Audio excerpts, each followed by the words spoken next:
Plaguebringer is done, but I need more endothermic energy and nightmare fuel for my own purposes. I need the two of you to go find more. Very well. I will go get the essence of nightmares, and I will collect more of the essence of frost. Good. Travel safely, my friends. Danger lurks in every corner.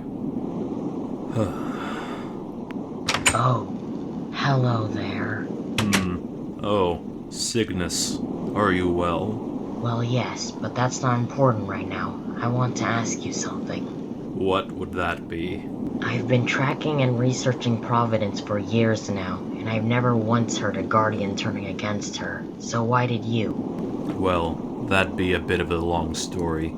I'd been planning to take her down with Plaguebringer for some time now, and enlisting the help of the Devourer and getting the bars simply happened to be the best way to do it. That doesn't really answer my question. I want to know why. Or was it just for the Cosmolite? Partially, but the metal wasn't the main reason why. If you want to know the whole truth, I'm going to have to tell you a story.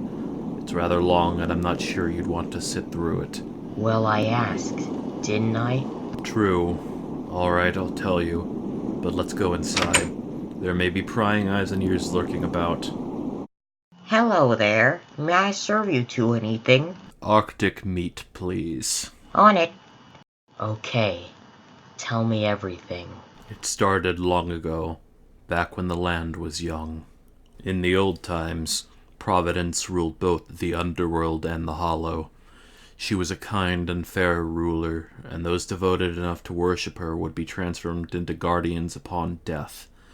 I was the leader of a group of key monks who followed her.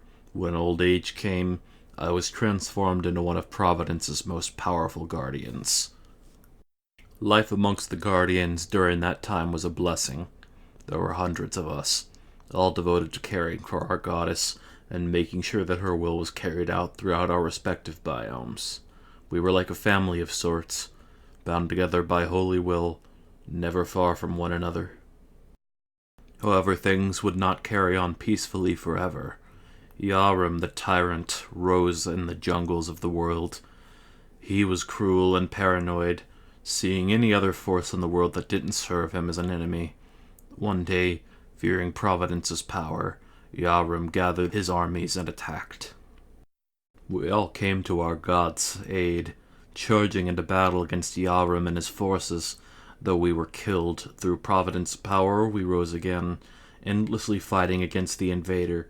However, Yarum proved to be too great a foe, pushing us back and storming Providence's hallowed temple. Fighting valiantly for days, Providence was eventually forced to use a great deal of her divine power to repel the invaders. With a light brighter than the sun, Providence unleashed a massive amount of cleansing energy. Yarum's entire army was turned to ash at our feet, with the tyrant himself fleeing in a wounded state. Though our temple was destroyed and our master diminished, we celebrated our victory.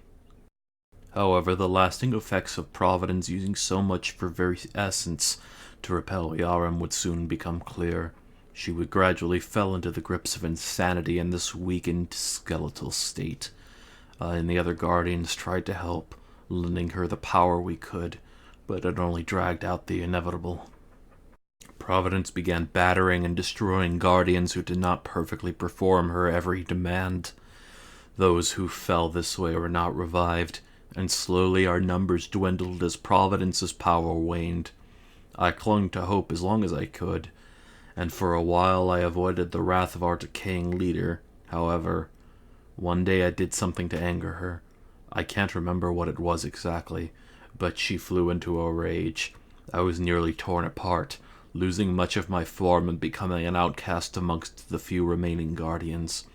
It was on this day that I realized that the Providence I loved had died the moment Yarum forced her to use her essence. I swore two things.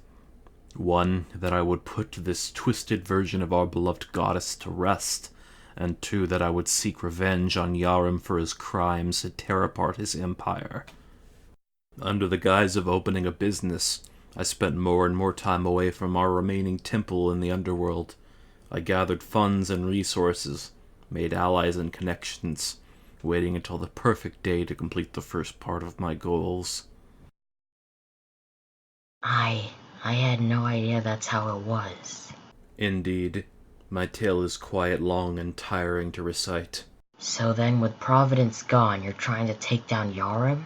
But then why would you give the Devourer the power he seeks? It's a calculated risk. Even with the power he's gained, the foolish worm has played right into my hands by giving me these ingots. He didn't even question it. He was just too eager for any chance to finally destroy my old master. I see. Well, thank you for shedding some light on my questions. I'm sorry for my hostility before. It's alright. Now if you'll excuse me, there's something I need to attend to on the lower levels. How interesting.